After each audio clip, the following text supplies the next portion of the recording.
ഒരു ഭർത്താവെന്ന നിലയിൽ അതെനിക്ക് വലിയ അഭിമാനം ഉണ്ടാക്കുന്ന കാര്യം കൂടിയാ. പിന്നെ എൻ്റെ കാര്യത്തിലേക്ക് വരികയാണെങ്കിൽ ഒരു വിശ്രമ ജീവിതം ഞാൻ ആഗ്രഹിക്കുന്നില്ല അച്ഛാ. എൻ്റെ ജീവിതത്തിൽ നിന്ന് നഷ്ടപ്പെട്ടു പോയ ഇത്രയും ദിവസങ്ങൾ എനിക്ക് തിരിച്ചു പിടിക്കണം. അത് ബിസിനസ്സിലായാലും ജീവിതത്തിലായാലും.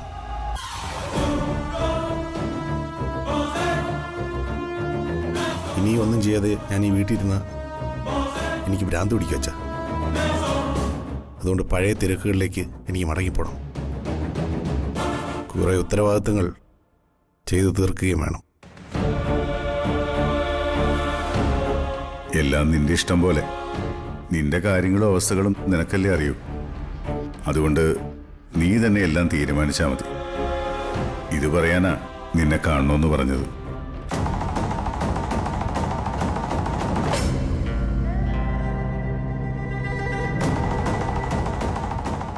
അച്ഛാ,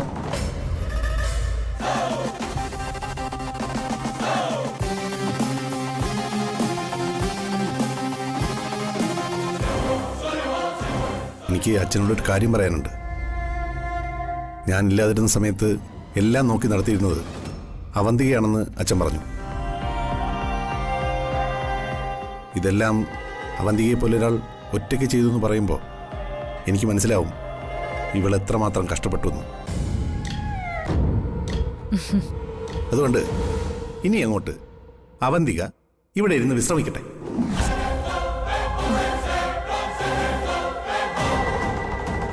ഇനി ഓഫീസിലും നമ്മുടെ മറ്റ് സ്ഥാപനങ്ങളിലും അവന്തിക വരണമെന്നില്ല.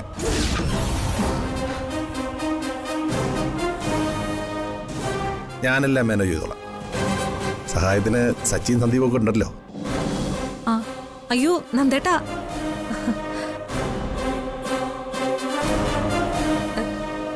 എനിക്കിപ്പോ വിശ്രമത്തിന്റെ ആവശ്യമൊന്നുമില്ല. ഉണ്ട്.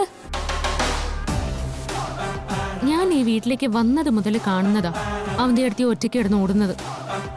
ഒരു നേരത്തെ ആഹാരം പോലും സമയത്ത് കഴിക്കുന്നത് കണ്ടിട്ടില്ല. ഉറക്കത്തിന്റെ കാര്യം പിന്നെ പറയുകയും വേണ്ട. ഞാൻ പലപ്പോഴും ആലോചിച്ചിട്ടുണ്ട് ഇതെല്ലാം കൂടി അവന്റെ അടുത്തേയും എങ്ങനെയാ മാനേജ് ചെയ്യുന്നതെന്ന്. ഒരു 100 വയസ്സ് വരെയുള്ള ജോലി ഇതിനോടകം തന്നെ എടുത്ത് വിശ്രമം ഇല്ലാതെ ചെയ്തു കഴിഞ്ഞു. അതുകൊണ്ട് ഇനിയുള്ള കാലം അവന്റെ അടുത്ത് വെറുതെ ഇരിക്കട്ടെ എന്നാ എന്റെ ഒരു അഭിപ്രായം. അത് അർച്ചനയ്ക്ക് ഈ ബിസിനസിന്റെ കാര്യമൊന്നും അറിയാത്തതുകൊണ്ടാ. നമ്മുടെ സ്ഥാപനങ്ങൾ ഡെവലപ്പ് ചെയ്യാൻ വേണ്ടി നമ്മൾ എന്നും കഷ്ടപ്പെട്ടുകൊണ്ടിരിക്കണം.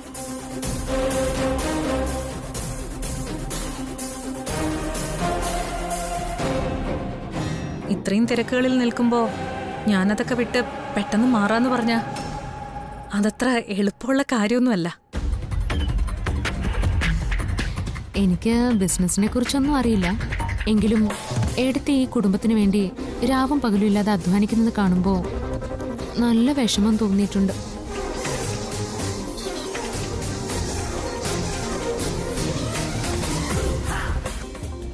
നന്ദേട്ടൻ തിരിച്ചു വന്ന സ്ഥിതിക്ക് നന്ദേട്ട കാര്യങ്ങളൊക്കെ നോക്കി ഇനിയുള്ള കാലം ഇവിടെ ജീവിച്ചൂടെ? നന്ദേട്ടനും സച്ചേട്ടനും സന്ദീപും ഒക്കെ എല്ലാം നോക്കിക്കൊള്ളാന്നല്ലേ പറയുന്നത്? അതെ, ഇനിയെങ്കിലും നീ നിന്റെ ആരോഗ്യം നോക്ക അവന്തിക. അർച്ചന പറഞ്ഞ പോലെ ഓട്ടം കുറച്ച് കുറയ്ക്ക്. എന്നിട്ട് പഴയ പോലെ നീ നല്ലൊരു കുടുംബിനിയായിട്ട് ജീവിക്ക്. എന്താ ഓഫീസിൽ പോയാലേ നിനക്ക് പറ്റുന്നുണ്ടോ? അങ്ങനൊന്നുമില്ല.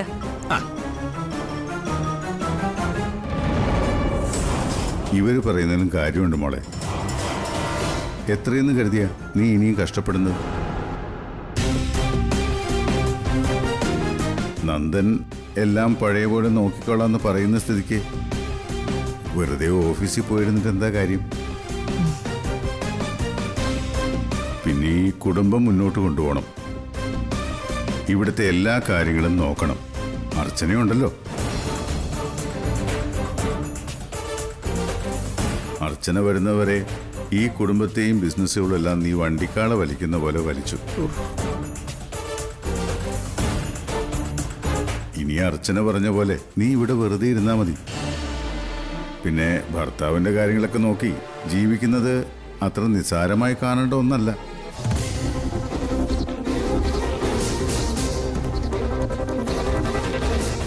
അപ്പൊ നമുക്ക് അങ്ങനെ തന്നെ തീരുമാനിക്കാം അല്ലേ അച്ഛാ?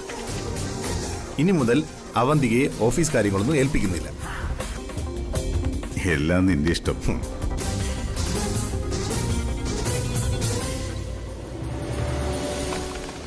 അവന്തികയെ ഇനി നിന്നെ ആ ഓഫീസിന്റെ പരിസരത്തൊന്നും കണ്ടുപോകരുത്, കേട്ടല്ലോ?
ഭർത്താവ് വന്നിട്ട് 24 മണിക്കൂർ കഴിഞ്ഞിട്ടില്ല.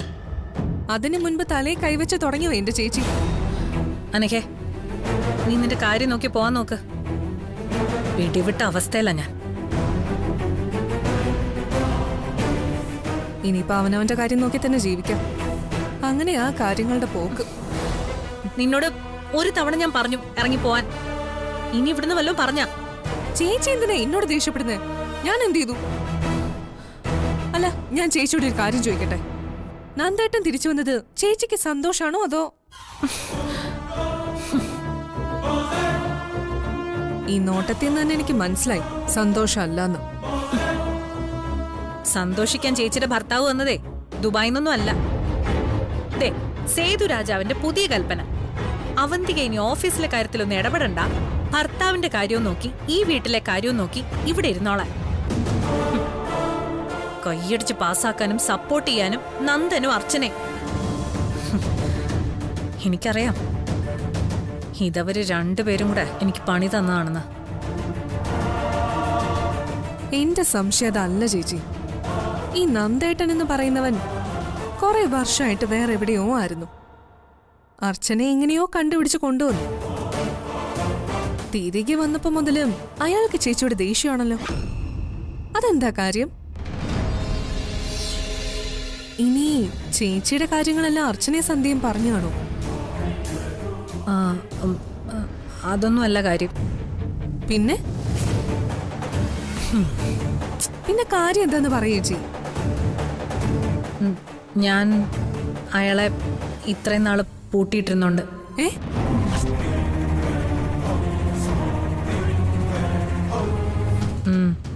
അതെ, ഇവിടുന്ന് ദേഷ്യത്തോടെ ഇറങ്ങിയ നന്ദനെ ഞാനങ്ങ് പൊക്കി.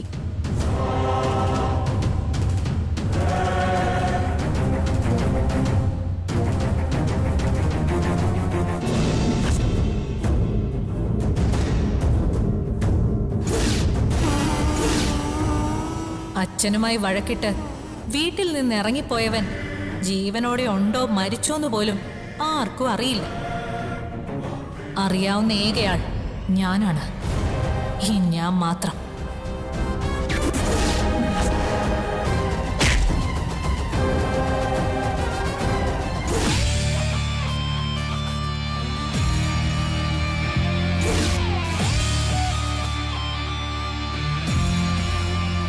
ഇപ്പം നിനക്ക് മനസ്സിലായോ എന്റെ ഭർത്താവ് തിരിച്ചു വന്നതിൽ എനിക്ക് സന്തോഷമാണോ അല്ലയോ എന്ന്?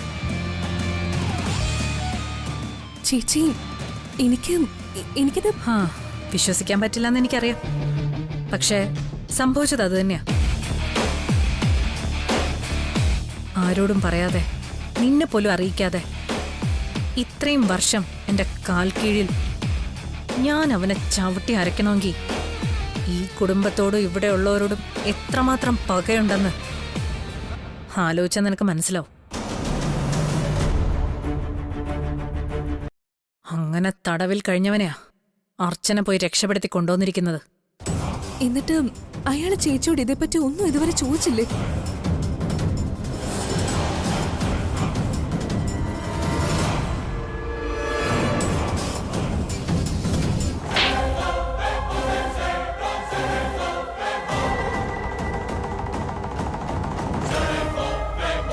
ഇപ്പൊ നിനക്ക് മനസ്സിലായോ എന്റെ ഉദ്ദേശം എന്താണെന്ന്?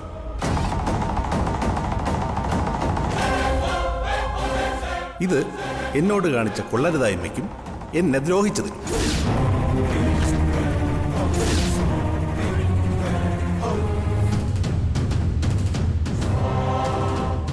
എന്നെ കൈ നീട്ടി അടിച്ചതിന് ആ കൈ ഞാൻ വെട്ടിയെടുക്കും. വെട്ടണം ചേച്ചി, കൈ മാത്രമല്ല തലയും വെട്ടണം അവന്റെ.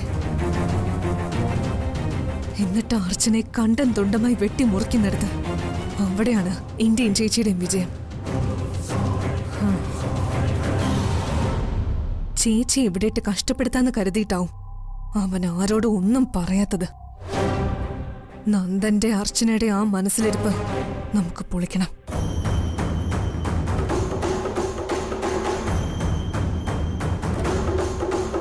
ഒരാള് കൂടി കൂടിയെന്നല്ലാതെ പ്രതികാരത്തിന് മാറ്റമൊന്നുമില്ലല്ലോ. നന്ദൻ ഒറ്റയ്ക്കല്ല മരണം വിധിച്ചിരിക്കുന്നേ, തന്തയുടെയും കൂടപ്പിറപ്പുകളുടെയും കൂടെ ഈ വീട്ടില്.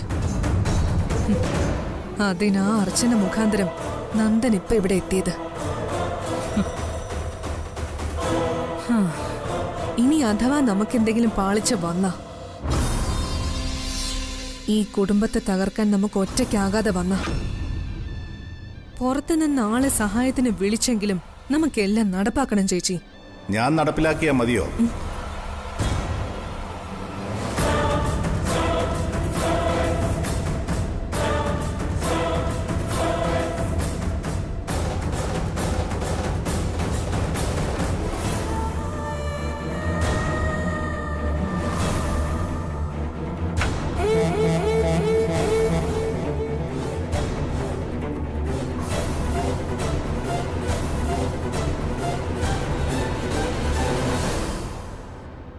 അനഘയോട് ഞാൻ ചോദിച്ചത് കേട്ടില്ലേ?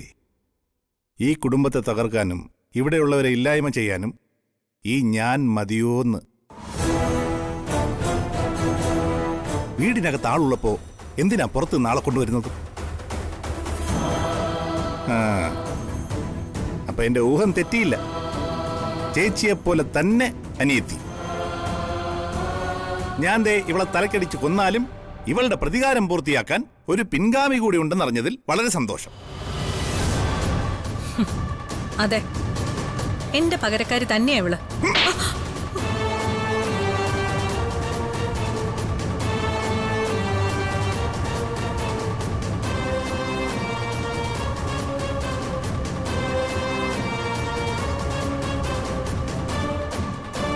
ഒരാളിവിടെ നിന്ന് സംസാരിക്കുന്നത് കണ്ടില്ലേടി നീ? അതിനിടെ കയറി ആവശ്യമില്ലാതെ വർത്താനം പറയുന്നു. അപ്പൊ അനഘേ, ഞാൻ പറഞ്ഞു വന്നത് വേറൊന്നുമല്ല.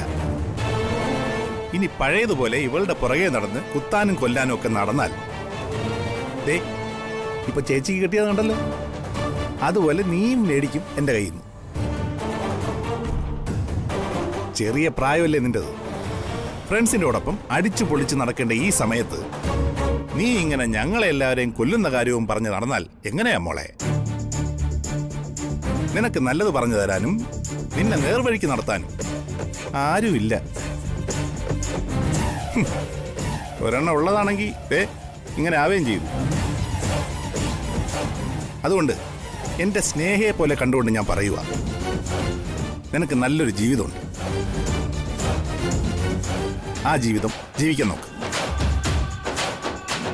അധികം ആയുസില്ലാത്ത ഇവളെയും വിലയില്ലാത്ത ഇവളുടെ വാക്കിനെയും വിശ്വസിച്ച് ഇനി നീ മണ്ടിയാകരുത്. നിനക്കിത് മുഖവിലേക്ക് എടുക്കാം, എടുക്കാതിരിക്കാം, അതൊക്കെ നിന്റെ ഇഷ്ടം. ആ കേട്ടാ നിനക്കൊള്ളാം. അതല്ലെങ്കിൽ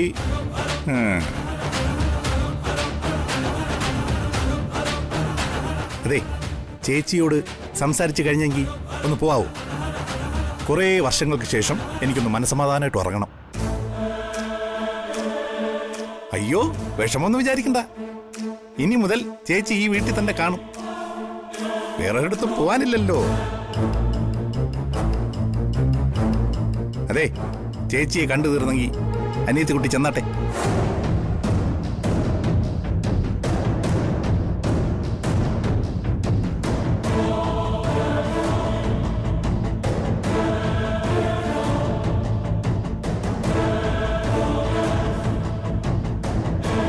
പാവം വിനയനങ്ങൾ ഉള്ള രണ്ടും ഗുണം പിടിക്കാതെ പോയി.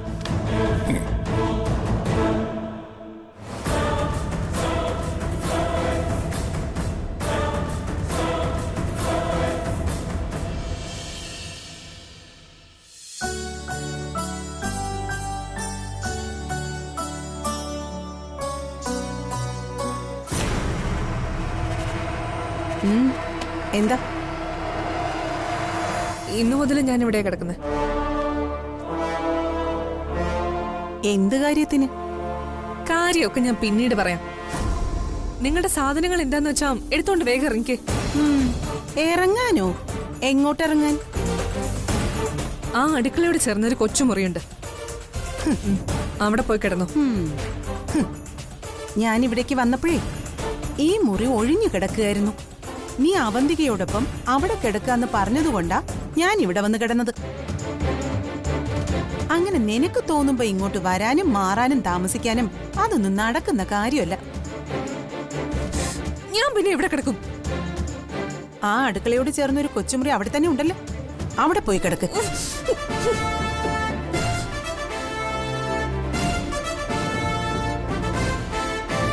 ദേ കൊച്ചെ, നിന്റെ ഈ വാശിയും ദേഷ്യമൊക്കെ കളഞ്ഞിട്ടാണേ ഞാൻ നിന്നിവിടെ കിടത്താം. അതല്ല നിന്റെ ആർക്കും ഇഷ്ടപ്പെടാത്ത സ്വഭാവം കൊണ്ടാണെങ്കിൽ വേഗം ഇവിടുന്ന് സ്ഥലം കാലിയാക്കിക്കോ.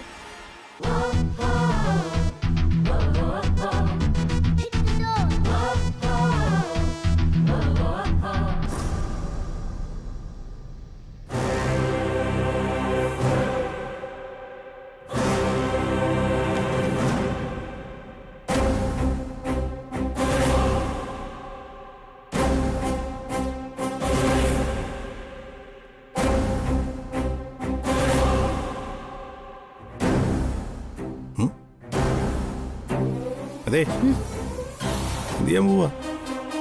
എന്ത് ചെയ്യാനാ? ഉറങ്ങാൻ പോകുന്നു. ഉറങ്ങാനോ? എൻ്റെ ഒപ്പം ഈ കട്ടിൽ കിടന്നു. അതൊക്കെ പണ്ട്. എണീറ്റേ എണീറ്റേ.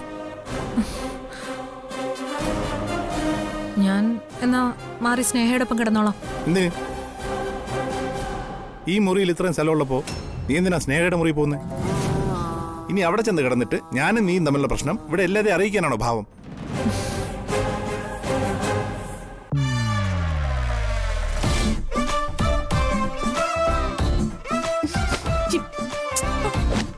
എന്താ ഇത്? ഞാൻ റീൽസ് കാണുവാ. റീൽസും ഫീൽസും ഒക്കെ പിന്നെ മര്യാദക്ക് കിടന്ന് ഉറങ്ങാൻ നോക്ക്. ഇങ്ങോട്ട് മാറ്.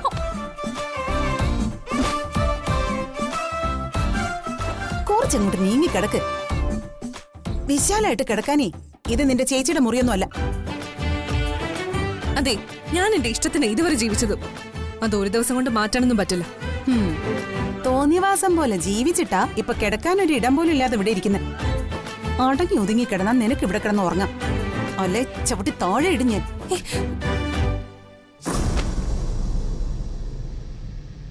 ഇന്നു മുതൽ നീ ദേ അവിടെയാണ് കിടന്നുറങ്ങാൻ പോകുന്നത്. പട്ടുമെത്തെ കിടന്ന് സൂചിച്ചതൊക്കെ മതി. സൗകര്യവും സുഖവും സന്തോഷമൊക്കെ കൂടിപ്പോയി. അതാ ഇത്രയും കുഴപ്പം പറ്റിയത്. ഇതിലും ഭേദം മരിക്കുന്നതാ. ആ അതെ, മരിക്കുന്നത് തന്നെ നല്ലത്. അതിപ്പോഴാണ് നിനക്ക് തോന്നിയത്? അതെ, ഭാര്യയും ഭർത്താവും ഒക്കെ ഈ വാതിലിന് പുറത്ത്. ഇതിനകത്ത് ഞാൻ ഏറ്റവും കൂടുതൽ വെറുക്കുന്ന എന്റെ ഏറ്റവും വലിയ ശത്രുവാണ് നീ. എനിക്ക് നിനക്ക് ഞാൻ ഏതു നിമിഷവും നിന്റെ കഴുത്ത് ഞെരിച്ചു കൊല്ലാൻ കാത്തിരിക്കുന്ന നിന്റെ കാലനും.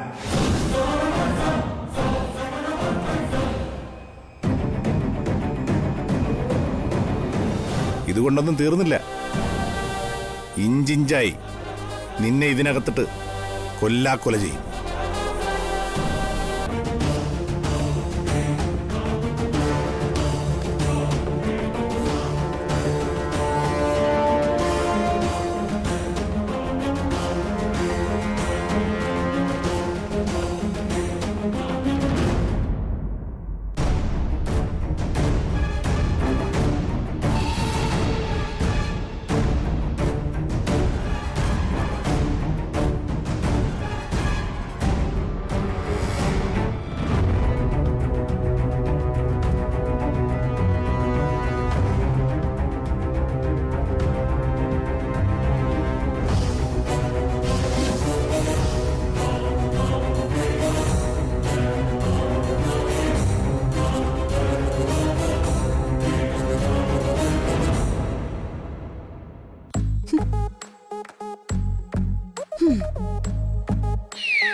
ഒരുവൻ മുതലാളി, ഉലകിൽ മറ്റവൻ തൊഴിലാളി.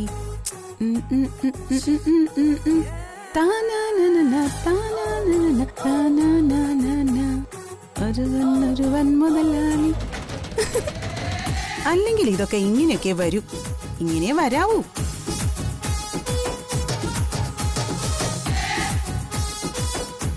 വല്ലവരുടെയും വീട്ടിൽ വന്ന് കിടന്നിട്ട് അത് സ്വന്തം സാമ്രാജ്യമാണെന്നും അവിടെ എല്ലാവരും കയറി ഭരിക്കാനും നോക്കുന്ന എല്ലാ വിഡ്ഢികളുടെയും ഗതി അവസാനം ഇത് തന്നെയാ.